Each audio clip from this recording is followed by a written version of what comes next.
오늘은 2022년 10월 15일 예수의 성녀 테레사 동정학자 기념일입니다. 성부와 성자와 성령의 이름으로 아멘. 루카가 전한 거룩한 복음입니다. 그때 예수님께서 제자들에게 말씀하셨다. 내가 너희에게 말한다. 누구든지 사람들 앞에서 나를 안다고 증언하면 사람의 아들도 하느님의 천사들 앞에서 그를 안다고 증언할 것이다. 그러나 사람들 앞에서 나를 모른다고 하는 자는 사람의 아들도 하느님의 천사들 앞에서 그를 모른다고 할 것이다. 사람의 아들을 거슬러 말하는 자는 모두 용서받을 것이다. 그러나 성령을 모독하는 말을 하는 자는 용서받지 못할 것이다. 너희는 회당이나 관청이나 관아에 끌려갈 때 어떻게 답변할까? 무엇으로 답변할까? 또 무엇을 말할까? 걱정하지 마라. 너희가 해야 할 말을 성령께서 그때에 알려주실 것이다. 주님의 말씀입니다. 그리스도님 찬미합니다. 누구든지 사람들 앞에서 나를 안다고 증언하면 천주교 신자, 성당에 다닌다 등의 표현은 우리의 종교를 드러내는 말이고 또 우리가 하느님을 믿는 사람이라는 표현이기도 합니다. 우리가 하느님의 자녀라는 것을 말할 때 우리는 자주 이런 표현을 사용하곤 합니다.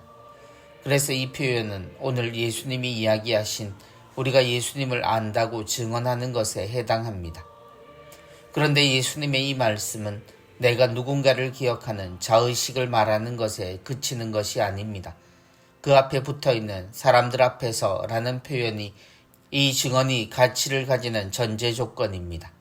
곧 내가 하느님의 자녀라는 것을 기억하는 것을 넘어 사람들 앞에서 자신이 하느님을 알고 그분을 믿고 예수님을 따르는 사람이라는 것을 드러낼 수 있는가를 예수님은 말씀하고 계십니다.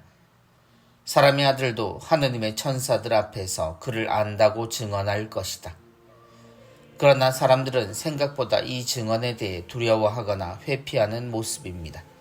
성당 안에서는 누구랄 것도 없이 하느님의 자녀이고 그리스도의 생명을 나누어 일치하는 사람들입니다. 당연히 성당에서 우리는 성체 성사를 통해 예수님이 베푸시는 생명의 양식에 제외되지 않기 때문입니다. 그러므로 성당에서는 누가 신앙이 강하다, 약하다, 혹은 부족하다 하더라도 전혀 상관이 없습니다.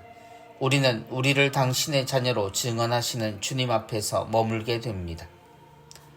사람들 앞에서. 그러나 성당을 떠나서 세상 속으로 들어간 우리는 이내 그 세상의 사람들이 되고 맙니다. 우리가 그리스도와 함께라는 것을 잊은 것은 아닌지 혼란스러울 정도로 이기적인 세상 안의 구성원으로 최선을 다하는 모습을 보입니다. 그의 모습에서 예수님의 모습을 본다는 것은 너무 어렵고 그의 행동도 말도 모두 세상의 가치 속에서 자신을 위해 증언하고 살아가는 데 노력합니다. 그러니 지금 우리의 모습은 주님은 우리를 증언하시는데 우리는 그분을 외면하는 모양새를 보이고 있습니다. 무엇을 말할까? 걱정하지 마라. 주님은 세상에서 당신을 증언하게 될 때 어떻게 말할지 걱정하지 말라고 하시며 우리가 해야 할 말을 성령께서 그때 알려주실 것이라 하십니다.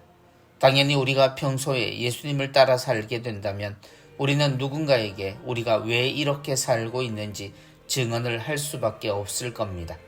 그때 우리는 분명히 알고 있을 테니 말입니다. 성부와 성자와 성령의 이름으로 아멘.